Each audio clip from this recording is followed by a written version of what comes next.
Then, a boy is found floating face down in a pool, and a dispatcher has to help the frantic mother keep her child alive until paramedics arrive on the next Rescue 911.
When Tammy Nethercott and her husband Don moved their family to the small town of Merlin, Oregon, they thought their children would be safe.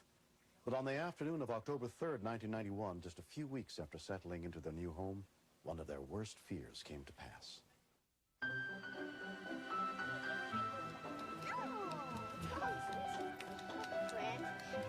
While Tammy worked inside the house, she asked her daughters Danielle and Desiree to keep an eye on their 2-year-old brother, Christopher. Have some apple pie. Have some apple pie. Have one too. He's an explorer, and I guess that's like normal for 2-year-olds to check everything out. We put up a barricade along the side of the pool. It was just makeshift for the time being.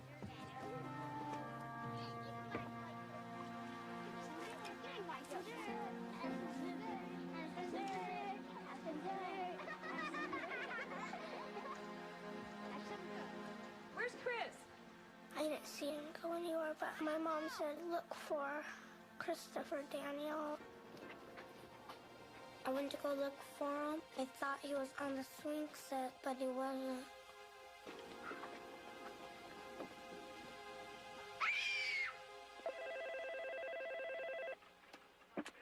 911 emergency. Our baby brother drowned and he's only 2 years old. What happened? Our baby brother drowned. I ran in to call 911 because it was an emergency. And if I didn't call 911, he'd die. I had my baby boy in my arms, and there's no muscle tone, no life, no nothing, nothing. Okay, I need you to relax, okay? Tell me what's happening so I can help you. He was in the pool. Face down. I think he drowned. Okay, take a deep breath. Take a deep breath. Is he breathing? No. Okay, I want you to stay on. 911 dispatcher Katie Duncan joined dispatcher Lisa Saul on the line. We're trained to work in pairs, so from there I was going to take over the emergency medical portion of the call so that she could dispatch the ambulance and the fire department. Medics 4. The nearest rescue units, including EMT Jess Webb, headed to the scene, but they were 7 miles away. About a month before, I had a 10-year-old drown on me on the Rogue River. I was afraid that this was going to turn out the same way, and it hits pretty hard with kids. It hurts. What color is he? His lips are kind of blue. Okay, that's all right. Is his head tipped back a little bit? Yes. Okay, now listen to me. Put your mouth over his mouth and nose. And nose. And blow 2 little breaths to fill up his lungs. Okay? No, wait, no. Settle down yourself. Listen to me. Is he breathing yet? Okay. She was on a roller coaster, and it would have been very easy to lose her. If she looks down again and realized the baby's not breathing, then I would have lost the only rescuer that we had at the scene. That's okay. As soon as we realized there wasn't a pulse, I had to control her and get her back into the sequence. Tip the head back and 2 more breaths. Watch for the chest to rise. 2 more.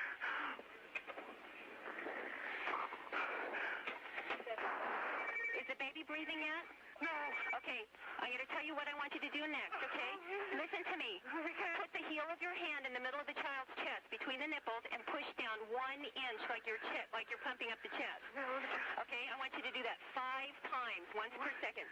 2, 3, 4, 5. Now 2 breaths, and make sure the chest is rising. 2, 2 more breaths. Come on. 1. Oh, come on, Chris. But in a rural setting, especially where this address was, you're talking probably 10, 15, sometimes 20 minutes or longer until the very first unit arrives. 13 minutes after Christopher was pulled from the pool, the nearest advanced life support ambulance was still more than 3 miles away. That's okay. You're doing fine. 5. Okay, 2 more breaths. Come on, give him the breath. 1. I'm not an EMT. I'm not a doctor, nurse, just a typical mother. Turn him on his side. Just tip his head back just a little bit. Is there any more water coming? Listen to me. Tip his head back. He didn't have any color on him, except for his lips are purplish blue. I was feeling scared because I was thinking that he'd die.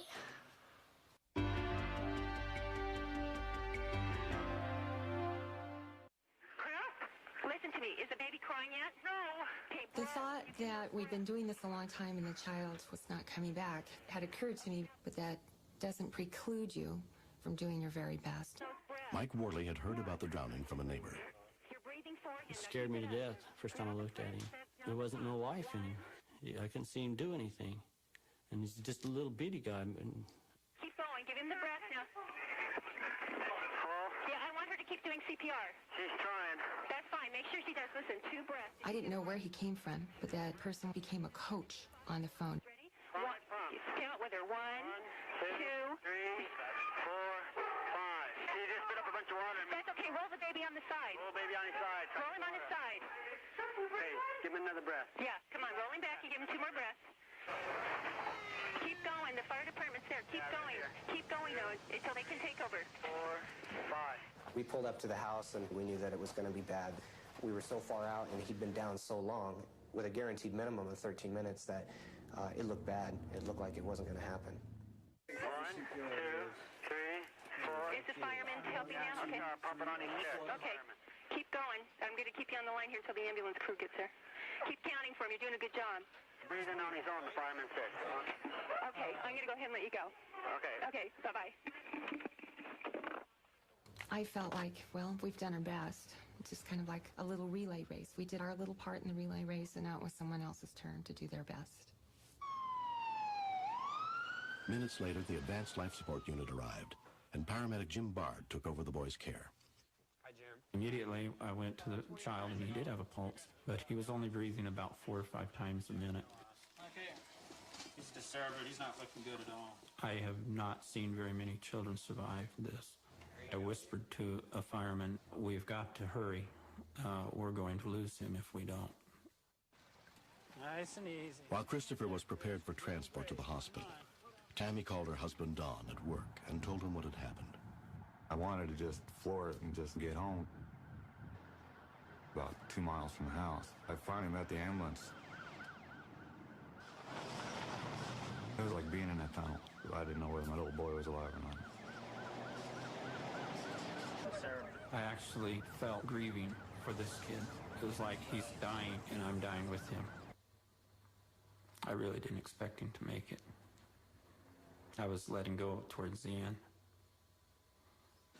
Christopher was admitted to Josephine Memorial Hospital and examined by Dr. Jim Geeson.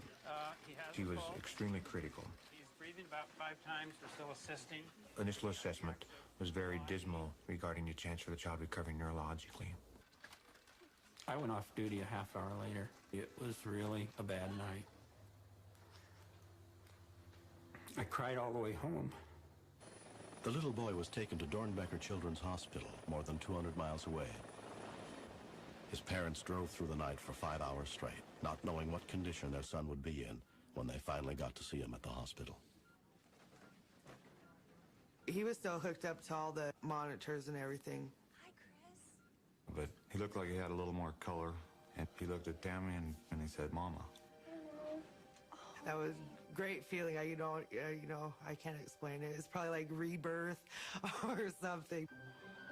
After 2 days in the hospital, 2-year-old Christopher Nethercott was released without any sign of permanent injuries. We don't send Christopher out with the girls and say, okay, you watch him. That doesn't happen anymore. They're not old enough. They're playing too, so we watch. But if you have a pool, Gotta make sure it's secured. Not just 95%, yeah, it's gonna be okay. Make sure that pulls 100%. It was just unbelievable. You know, he goes from being in critical shape to being home running around. And he's just perfect. 1 month after the accident, the Nethercott family finally got a chance to thank the dispatchers who worked so hard to save Christopher's life. Oh, you look beautiful. Hi, Christopher. Knowing the child's here as a result of the system is extremely gratifying. It makes everything that we do worthwhile. Let's give Katie a hug.